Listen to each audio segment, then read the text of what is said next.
사도신경으로 우리의 신앙을 하나님 앞에 고백합니다. 전능하사 천지를 만드신 하나님 아버지를 내가 믿사오며 그 외아들 우리 주 예수 그리스도를 믿사오니 이는 성령으로 잉태하사 동정녀 마리에게 나시고 본디오 빌라도에게 고난을 받으사 십자가에 못 박혀 죽으시고 장사한 지 사흘 만에 죽은 자 가운데서 다시 살아나시며 하늘에 오르사 전능하신 하나님 우편에 앉아 계시다가 저리로서 산자와 죽은 자를 심판하러 오시리라. 성령을 믿사오며 거룩한 공회와 성도가 서로 교통하는 것과 죄를 사하여 주시는 것과 몸이 다시 사는 것과 영원히 사는 것을 믿사옵나이다. 아멘. 오늘의 말씀 누가복음 10장 17절에서 24절 말씀입니다. 70인이 기뻐하며 돌아와 이르되 주여 주의 이름이면 귀신들도 우리에게 항복하더이다. 예수께서 이르시되 사탄이 하늘로부터 번개같이 떨어지는 것을 내가 보았노라. 내가 너희에게 뱀과 정갈을 밟으며 원수의 모든 능력을 제어할 권능을 주었으니 너희를 해칠 자가 결코 없으리라. 그러나 귀신들이 너희에게 항복하는 것으로 기뻐하지 말고 너희 이름이 하늘에 기록된 것으로 기뻐하라 하시니라. 그때 예수께서 성령으로 기뻐하시며 이르시되 천지의 주제이신 아버지여 이것을 지혜롭고 슬기 있는 자들에게는 숨기시고 어린 아이들에게는 나타내심을 감사하나이다. 옳소이다. 이렇게 된 것이 아버지의 뜻이니이다. 내 아버지께서 모든 것을 내게 주셨으니 아버지 외에는 아들이 누구인지 아는 자가 없고 아들과 또 아들의 소원대로 계시를 받는 자 외에는 아버지가 누구인지 아는 자가 없나이다 하시고 제자들을 돌아보시며 조용히 이르시되 너희가 보는 것을 보는 눈은 복이 있도다. 내가 너희에게 말하노니 많은 선지자와 임금이 너희가 보는 바를 보고자 하였으되 보지 못하였으며 너희가 듣는 바를 듣고자 하였으되 듣지 못하였느니라. 할렐루야. 사랑하는 우리 강은혜 성도 여러분, 오늘도 새 아침이 밝았습니다. 오늘도 하나님이 주시는 귀한 말씀으로 하루를 힘차게 시작하시는 우리 여러분 되시길 주님의 이름으로 축복합니다. 오늘은 누가복음 말씀으로 같이 계속해서 말씀을 나누기를 원하는데요. 여러분은 인생을 살아가시면서 어떤 기쁨이 있으십니까? 그 사람이 기뻐하는 것을 우리가 보면은요, 그 사람의 인생을 우리가 알 수 있습니다. 어떤 사람은 맛있는 것을 먹는 것을 제일 기뻐합니다. 또 어떤 사람은 여행을 가고 이제 놀러 가는 것을 인생의 가장 큰 기쁨으로 여기는 사람도 있고요. 또 어떤 사람은 값비싼 차, 좋은 집에 사는 것이 그 사람의 기쁨인 사람도 있습니다. 그런데 우리 그리스도인의 기쁨은 무엇일까요? 예수님을 믿기 때문에 오는 기쁨이 우리 그리스도인의 기쁨인 줄 믿습니다. 이것은 어떤 기쁨입니까? 이것은 신분으로 누리는 기쁨을 말하는 것입니다. 오늘 17절 보시면 이런 말씀이 있는데요. 17절 보시면 70인이 기뻐하며 돌아와 이르되 주여 주의 이름이면 귀신들도 우리에게 항복하더이다. 예수님께서 오늘 본문에 보시면 70명의 제자를 전도를 위하여 파송하셨습니다. 이들이 가서 그래서 파송된 지역에 가서 복음을 전파하자 어떤 일이 벌어졌냐면 귀신 들린 자가 회복되고 병든 자가 치유함을 받는 놀라운 역사가 일어났습니다. 그래서 이들이 돌아와서 지금 기뻐하고 있는 모습이 나오고 있지 않습니까? 오늘 말씀을 통해서 우리가 알 수 있는 사실이 무엇입니까?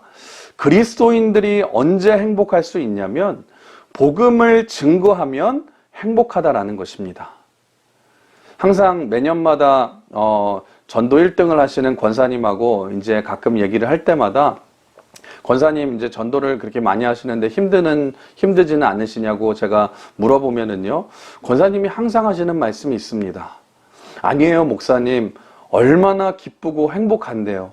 저는 오히려 너무너무 기뻐서 더 전도하게 되고 전도하다가 더 행복해지고 전도하다가 더 건강해졌다라는 것입니다. 여러분, 이게 무엇을 말합니까? 전도할 때의 기쁨이 분명히 있다라는 것입니다. 여러분, 우리의 삶도 마찬가지입니다. 여러분의 삶에서 예수 그리스도를 증거해 보십시오. 여러분, 전도해 보십시오. 그때 하나님이 주시는 반드시 큰 기쁨이 있는 줄 믿습니다.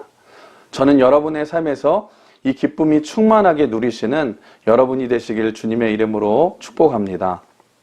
18절에서 19절 보시면 또 이런 말씀이 있죠. 예수께서 이르시되 사탄이 하늘로부터 번개같이 떨어지는 것을 내가 보았노라. 내가 너희에게 뱀과 전갈을 밟으며 원수의 모든 능력을 제어할 권능을 주었으니 너희를 해칠 자가 결코 없으리라. 여기 보시면 예수님께서 뭐라고 말씀하십니까? 내가 너희에게 능력을 줘서 너희들이 승리하는 것들을 예수님이 보셨다라고 말씀을 하고 있습니다. 여러분, 그렇습니다. 우리 그리스도인들의 승리의 원천은 어디에 있습니까? 여러분, 그래서 예수님께 있다라는 것입니다. 그래서 우리는 예수님의 능력으로 살아가고 예수님의 능력으로 승리하는 것입니다. 우리가 연약하고 부족해도 예수님의 능력으로 승리하게 된다라는 것입니다. 그래서 20절을 이렇게 말씀하시죠. 그러나 귀신들이 너에게 항복하는 것으로 기뻐하지 말고 너희 이름이 하늘에 기록된 것으로 기뻐하라 하시니라. 근데 여러분, 20절에서 예수님께서 아주 중요한 말씀을 하시는데요.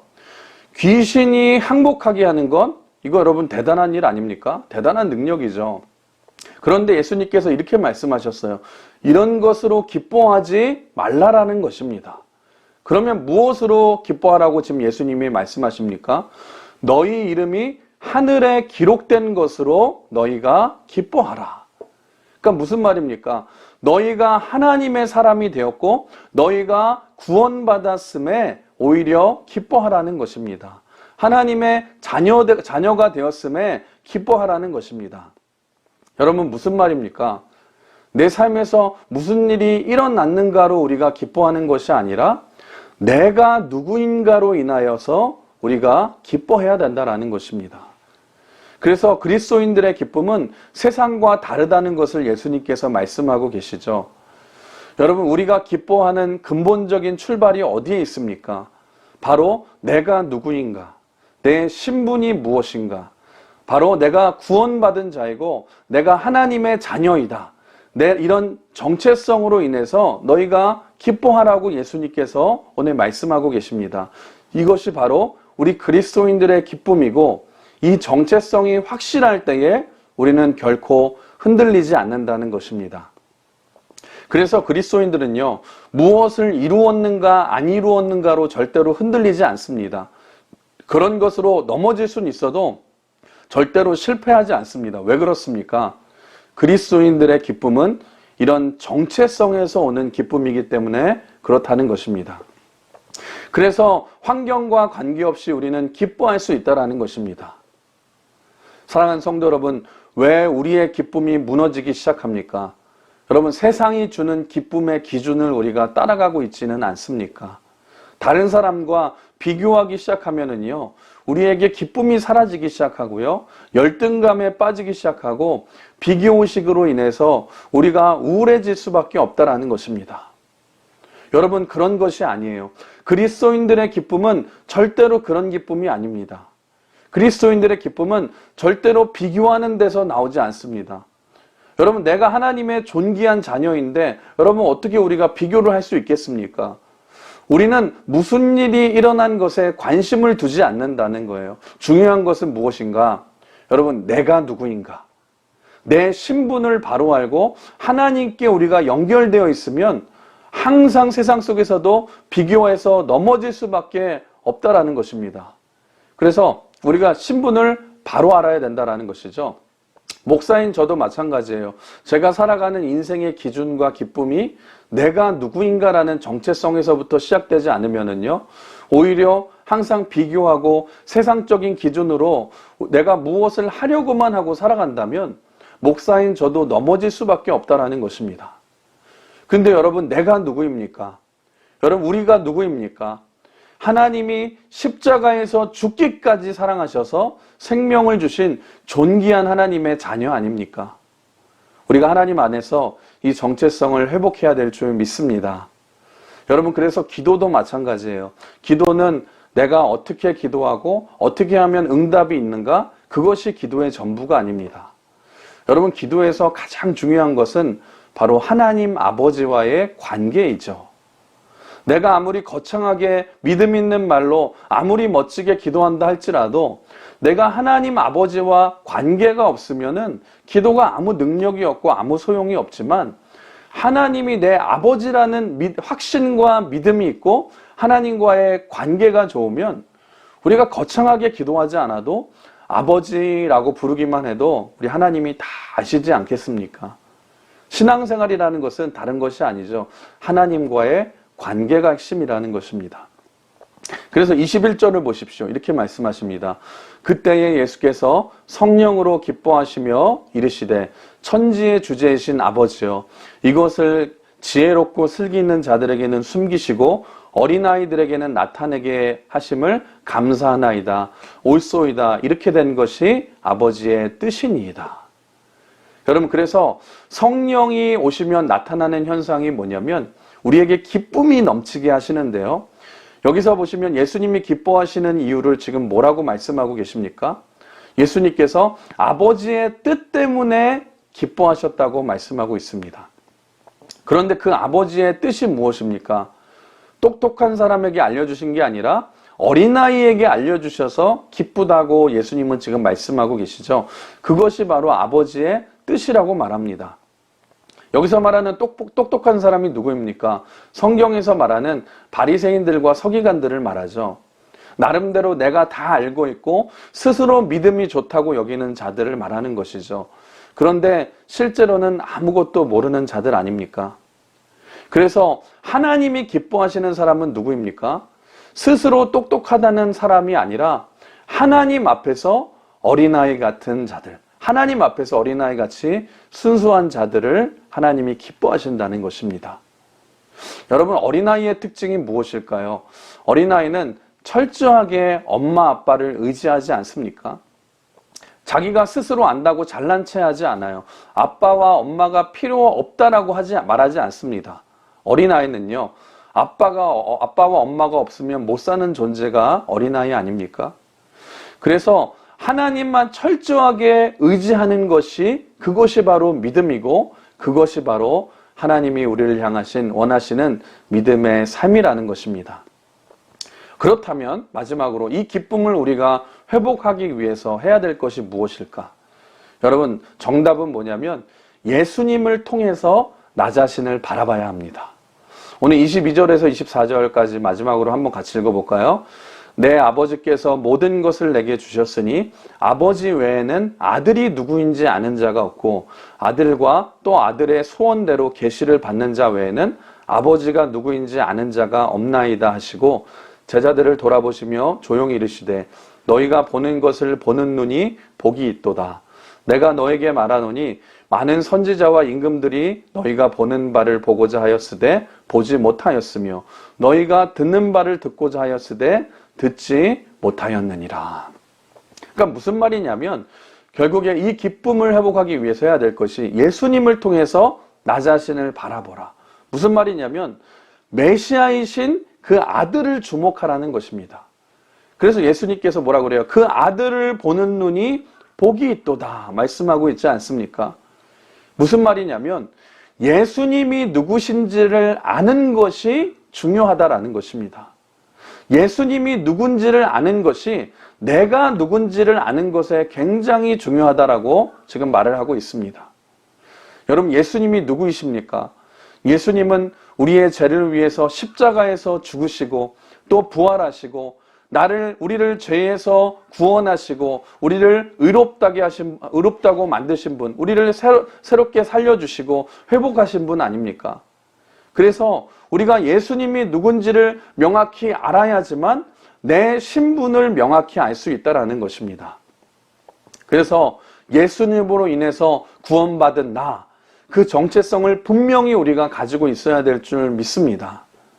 내가 내 자신의 모습을 보면은요, 우리는 죄인이기 때문에 내가 내 모습을 보면 항상 넘어질 수밖에 없어요. 항상 깨질 수밖에 없어요. 우리에게는 소망이 없습니다.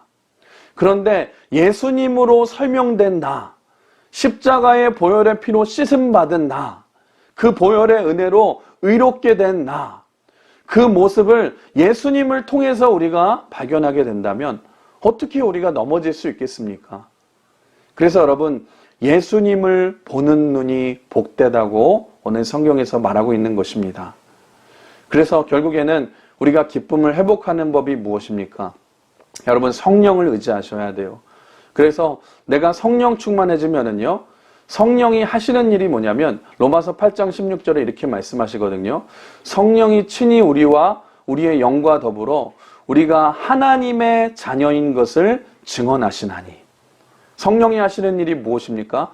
우리가 성령 충만하면 우리로 하여금 뭘 깨닫게 하시냐면 내가 하나님의 자녀라는 사실을 깨닫게 하신다는 것입니다. 그래서 여러분, 성령 충만하면 항상 성령님이 여러분을 통해서 깨닫게 하실 거예요.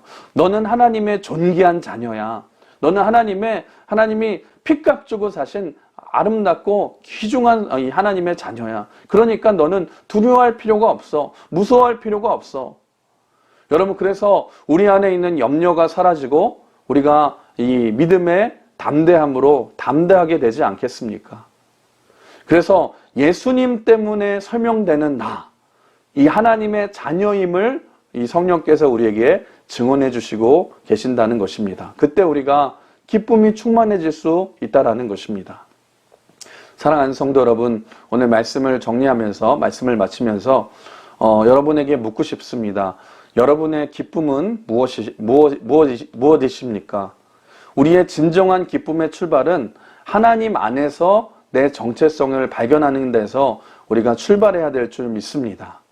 하나님의 은혜로 구원받은 나, 이 자녀된 나의 모습을 오늘도 예수님을 통해서 여러분 발견하시면서 오늘도 자녀된 정체성을 가지고 내 삶 속에서 믿음으로 살아가심으로 기쁨이 충만한 삶이 되시길 주님의 이름으로 축복합니다.